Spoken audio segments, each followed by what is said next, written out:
नमस्कार दोस्तों, मैं श्रीदत्त फिर से स्वागत करता हूं आपके अपने चैनल द हॉन्टेड रेडियो में। दोस्तों, आज मैं आप सबको जापान की एक बहुत पुरानी डरावनी कहानी सुनाऊंगा। कृपया अपने अपने हेडफोन्स लगाइए और कहानी का मजा लीजिए। करीब 1906 की बात है। जापान के एक छोटे से गांव में एक छोटा सा परिवार रहता था। उस परिवार में सिर्फ 3 लोग ही रहते थे, हाइरो, उसकी पत्नी मायो और उन दोनों का भतीजा केंजो। केंजो को वो दोनों अपना बेटा ही मानते थे।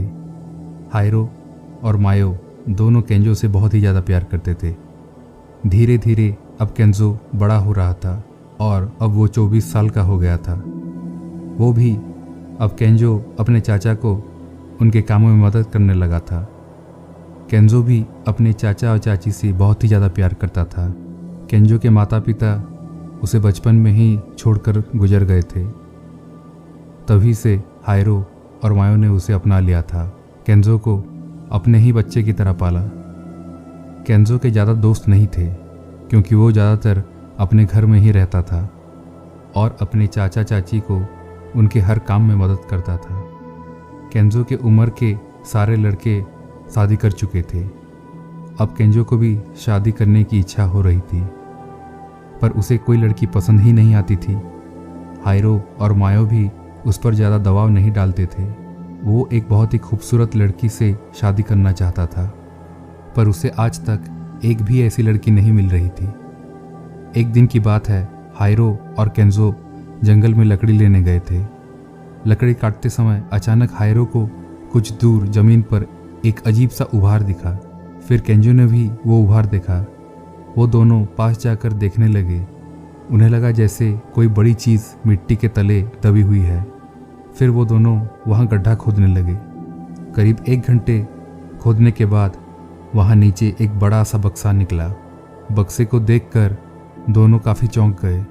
फिर केंजो ने देखा बक्से में 3 ताले लगे हुए थे।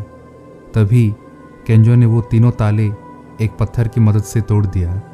फिर केंजो ने उस बक्से को खोला तो उन दोनों ने देखा उस बक्से में एक बड़ी पत्थर की मूर्ति है, पर वो मूर्ति बहुत ही ज़्यादा खूबसूरत थी और वो मूर्ति एक औरत की थी। दोनों उसे देखते ही रह गए। फिर उन दोनों ने उस मूर्ति को बाहर निकाला। वो मूर्ति एक सचमुच की औरत लग रही थी और वो बहुत ही ज़्यादा खूबसूरत थी। केंजो तो मन ही मन उस मूर्ति को प्यार करने लग गया था। केंजो ने कहा, मैं ऐसी ही लड़की से शादी करूंगा। ये सुनकर हाइरो हंसने लगा। कुछ देर बाद अचानक हाइरो उस मूर्ति की आंखों में देखने लगा और घबराते हुए पीछे हट गया और केंजो से कहा, केंजो दूर हटो इस मूर्ति से। केंजो ने पूछा, क्या हुआ चाचा जी? हाइरो ने कहा, अभी के अभी इसे दोबारा दफन कर दो। केंजो ने कहा, पर क्यों, हम इसे घर ले जाएंगे। हाइरो ने कहा, बिल्कुल नहीं, अभी इसी वक्त इसे दफन करो और चलो मेरे साथ। फिर ना चाहते हुए भी केंजो ने उस मूर्ति को दोबारा वहीं दफना दिया और हाइरो के साथ घर वापस आ गया। फिर वो दोनों घर आ गए और रात का खाना खाकर सो गए। सब कुछ ठीक ठाक चल रहा था, पर हाइरो ने देखा कि कुछ दिनों से केंजो थोड़ा कमज़ोर लग रहा है। उसके आंखों के नीचे काले गड्ढे पड़ गए थे। वो ठीक तरह से खाना भी नहीं खा रहा था और हमेशा थका हुआ रहता था।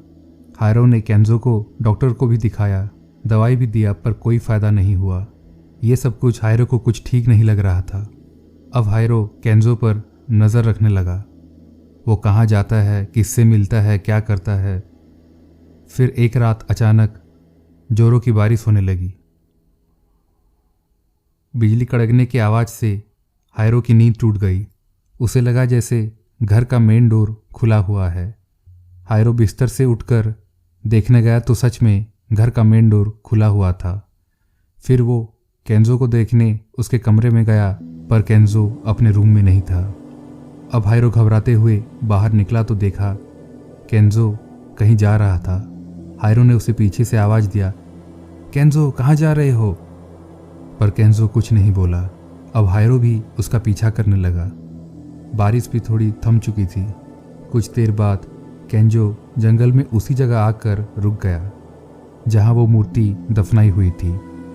तभी केंजो अपने हाथों से वहां गड्ढा खोदने लगा और उस मूर्ति को बाहर निकालने लगा। हायरो तुरंत जाकर केंजो को रोकने लगा, पर केंजो अजीब लग रहा था। उसकी आंखें लाल होकर जल रही थी और उसका पूरा बदन कोयले की तरह जल रहा था और वो जानवरों की तरह गुर्रा भी रहा था। फिर भी हायरो बिना डरे केंजो को वहां से खींचकर घर ले जाने लगा। घर आने के बाद भी केंजो की हालत में कोई सुधार नहीं था। तभी हायरो बाहर गया और कुछ देर बाद एक बड़ा काला कुत्ता लेकर अपने घर आ गया। कुत्ते को देखते ही केंजो अचानक बेहोश हो गया और एक काली परछाई उसके पीछे से निकली और खिड़की से बाहर चली गई। कुछ देर बाद केंजो को होश आया तो उसने पूछा, मुझे क्या हुआ था? हायरो और मायो ने उसे सब कुछ बताया। फिर केंजो ने भी कहा, कुछ दिनों से रात को मैं एक अजीब सा सपना देख रहा हूँ जिसमें एक खूबसूरत औरत मुझे बुलाती है और मैं उसके साथ साथ जंगल चला जाता हूँ, और जब मेरी नींद खुलती है तो मुझे काफ़ी कमजोरी महसूस होती है। हायरो ने कहा, ये सब उसी शापित मूर्ति के कारण हो रहा है। केंजो ने कहा, वो मूर्ति शापित है? हायरो ने कहा, हाँ, ये उस वक्त की बात है जब मैं 10-12 साल का लड़का था। तब गांव के आखिर में एक खूबसूरत औरत और उसका पति रहा करते थे, पर कुछ दिनों बाद उसका पति बीमार होकर मर गया। पति के मरने के बाद वो औरत पैसे कमाने के लिए बड़े बड़े पैसे वाले लोगों को अपने जाल में फंसाती थी और वो लोग भी अपनी ज़मीन जायदाद उसके नाम कर देते थे। ये बात जब गांव वालों को पता चली तो उसे गांव से बाहर निकालने के लिए उसके ऊपर कई सारे कुत्ते छोड़ दिए गए।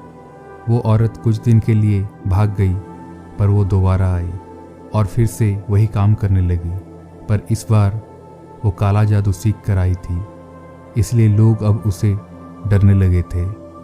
पर जब लोगों को पता चला कि वो भोले भाले इंसानों की बलि दे देती है, तभी सारे गांव वालों ने मिलकर उसे जंगल में घेर लिया और उसे वहीं जिंदा जला दिया। पर सबसे अजीब बात तो ये थी कि जलते वक्त वो औरत मुस्कुरा रही थी और जलने के बाद वो एक पत्थर की मूर्ति में बदल गई। गांव के शमन ने उसी मूर्ति को मंत्रों से बांधकर वही दफना दिया था, पर हम दोनों ने उसे दोबारा आज़ाद कर दिया। ये सुनकर केंजो और मायो दोनों ही डर गए। केंजो ने कहा, अब क्या होगा चाचा जी? वो तो अभी भी आज़ाद घूम रही होगी। फिर हायरो ने सारे गांव वालों को बुलाकर पूरा किस्सा बताया। गांव वाले भी डर गए और फिर दोबारा एक शमन को बुलाया गया। उस शमन ने उस मूर्ति को दोबारा मंत्रों से बांध लिया और कहा, इसे बीच समंदर में फेंक दो। लोगों ने उस मूर्ति को ले जाकर समंदर के बीचों बीच फेंक दिया। तब जाकर सब कुछ सामान्य हो पाया। तो दोस्तों, ये थी आज की कहानी। पसंद आए तो प्लीज़ लाइक, कमेंट और चैनल को सब्सक्राइब करें। धन्यवाद।